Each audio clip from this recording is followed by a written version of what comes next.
اے وطن کے سجیلے جوانوں، میرے نغمے تمہارے لیے ہیں۔ فخر پاکستان، گمنام سپاہی مقبول حسین، 4 آزاد کشمیر ریجمنٹ، پاکستان آرمی۔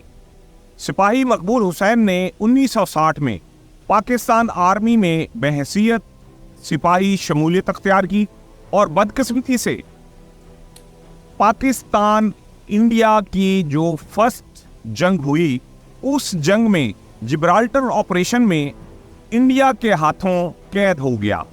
اور بدقسمتی کی بات یہ ہے کہ انڈین آرمی نے سپاہی مقبول حسین کو جنگی قیدی یا پریزنر آف وار ڈکلیئر نہیں کیا، تاکہ وہ انٹرنیشنل قوانین کے تحت وہ مراحت جو ایک پریزنر آف وار کو میسر ہوتی ہیں ان سے مستفید نہ ہو سکی۔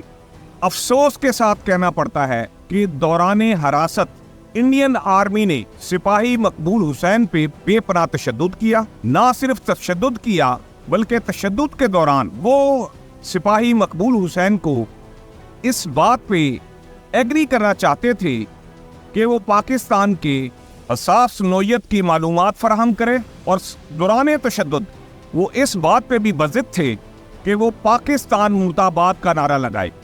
لیکن میرے اس عظیم ہیرو نے نہ صرف حساس معلومات تو دور کی بات، زبان پہ پاکستان مرد آباد کی بجائے پاکستان زندہ باد کا نعرہ لگایا، اور اس سے تنگ آ کر انہوں نے میرے اس عظیم ہیرو کی زبان کاٹ دی، اور سپاہی مقبول حسین نے زبان کٹنے کے بعد اسی زبان سے جو ان کے منہ سے خون آ رہا تھا، اپنے ہاتھوں سے اس ٹارچر سیل کی دیواروں پہ پاکستان زندہ باد کا نعرہ لکھا۔ ان کی اس حرکت کی وجہ سے وہاں کی انڈین آرمی نے آپ کے ہاتھ اور پاؤں کے تمام ناخن جسم سے الگ کر دیے اور بے پناہ تشدد کرتے رہے۔ میرا یہ گمنام سپاہی مقبول حسین 40 سال تک انڈیا کے ٹارچر سیل میں انڈین فورسز کے ہاتھوں شدید ترین تشدد کا شکار ہوتا رہا، اور بالآخر 2005 میں واگا بارڈر کے ذریعے قیدیوں کے تبادلے کے دوران سپاہی مقبول حسین پاکستان میں آیا، اور آتے ہی اس نے پاکستان کے جو سرحدی علاقے پہ فورسز تھی ان کو پیپر لے کے اس کے اوپر لکھ کے دیا کہ میرا نام سپاہی مقبول حسین ہے اور میرا رجسٹریشن نمبر یہ ہے، اور میں 4 آزاد کشمیر ریجمنٹ کا پاک فوج کا سپاہی ہوں۔ لیکن میں یہ بھی بتاتا چلوں کہ اس دوران حراست آپ کی زبان کٹنے کے باوجود آپ کافی حد تک ذہنی طور پہ مفلوج ہو چکی تھے، اور ساتھ ہی ساتھ دوسری طرف جب ان کے خاندان کی طرف دیکھیں تو اس 40 سالہ عرصے میں ان کے قریبی عزیز و اقارب، جن میں ان کی والدہ بھی شامل تھی، وہ اس دنیا فانی سے کوچ کر چکے تھے۔ جب پاکستان آرمی کو آپ کی آمد کا پتہ چلا اور انہوں نے اپنے ریکارڈ کو دیکھا تو ان کو یہ محسوس ہوا کہ واقعی 1965 کی جنگ میں ہمارا ایک عظیم ہیرو مقبول حسین مسنگ پرسنز کی لسٹ میں شامل تھا۔ انہوں نے باقاعدہ مقبول حسین کو موسٹ ویلکم کہا، اور جتنی بھی اس کی مراحت تھی وہ بھی دی، ساتھ اس کے لیے پراپر رہائش کا بھی انتظام کیا، اور ساتھ ہی ساتھ حکومت پاکستان نے اس میرے عظیم گمنام سپاہی کو ستارہ جرأت سے بھی نوازا۔ بالآخر فخر پاکستان گمنام سپاہی مقبول حسین ستارہ جرأت 28 اگست 2018 کو اس دنیا فانی سے رحلت فرما گیا، اور فخر کی بات یہ ہے کہ پاکستان آرمی نے آپ کو باقاعدہ فوجی اعزاز کے ساتھ آپ کی تدفین کی۔ مدتوں روتی رہیں گی بستیاں در بستیاں، روز کا پیدا ہوا کرتی ہے ایسی ہستیاں۔ لیکن یہاں پہ ایک افسوس کے ساتھ یہ کہنا پڑ رہا ہے کہ حکومت پاکستان اور پاکستان آرمی نے جس طرح میرے اس گمنام ہیرو غازی سپاہی مقبول حسین کی حوصلہ افزائی اور پذیرائی کی، وہ تو قابل ستائش ہے، لیکن جو عوام کی طرف سے ایک حق تھا جو کہ انہیں سپاہی مقبول حسین کے لیے کرنا تھا، وہ نہیں ہوا۔ آئینہ ان کو دکھایا تو برا مان گئے۔ یوں تو پاکستان میں وفاقی و صوبائی سطح پہ بے شمار محکمے ہیں جو پاکستان کی تعمیر و ترقی کے لیے کوشاں ہیں، لیکن ان محکموں میں ایک وفاقی محکمہ ایسا بھی ہے جو 1947 یعنی قیام پاکستان سے لے کے آج تک دن رات پاکستان کی ترقی کے لیے بے پناہ کردار ادا کر رہا ہے. اور میں آپ کو یہ بھی بتاتا چلوں کہ اس کے درجنوں جوان دوران ڈیوٹی شہید بھی ہوئے. لیکن افسوس کے ساتھ مجھے یہ کہنا پڑ رہا ہے کہ جیسے ہماری عوام نے ہمارے عظیم گمنام ہیرو سپاہی مقبول حسین کی خدمات کو فراموش کر دیا، اسی طرح اس گمنام محکمے کی خدمات کو حکومت پاکستان و عوام نے فراموش کیا ہوا ہے. یہ گمنام محکمہ کون سا ہے، میں آج آپ کو اس ویڈیو میں بتاؤں گا. آپ سے میری گزارش ہے کہ میرے اس چینل کو سبسکرائب کیجئے، ویڈیو کو لائک، شیئر، کومنٹس اور آخر تک دیکھیے. شکوا نہ کر گلا نہ کر. جی ناظرین، یہ محکمہ ہے پاکستان کسٹم. پاکستان کسٹم دن رات پاکستان کی معاشی حالت کو بہتر سے بہتر ترین بنانے میں اپنا کردار ادا کر رہا ہے. ہماری آج یہ خوش قسمتی ہے کہ محکمہ کسٹم میں عرصہ 25 سال اپنی خدمات سر انجام دینے والے پاکستان کسٹم بلوچستان کے ڈپٹی سپرنٹینڈنٹ پاکستانی نژاد کینیڈین جناب عبدالستار خان صاحب ہمارے ساتھ تشریف فرما ہے.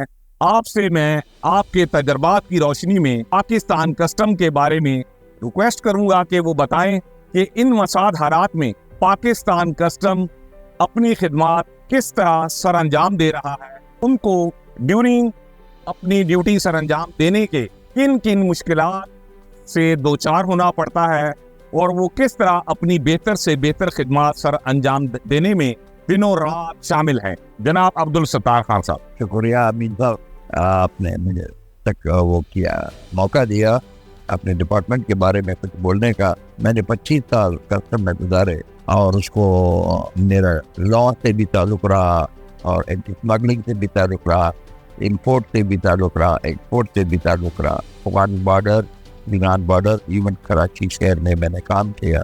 تو میرا جو میری آبزرویشن ہے وہ یہ ہے کہ کسٹم کو نیگیٹو آسپیکٹ میں لیا جاتا ہے، بے شک، جو کہ ایک بہت بڑا ظلم.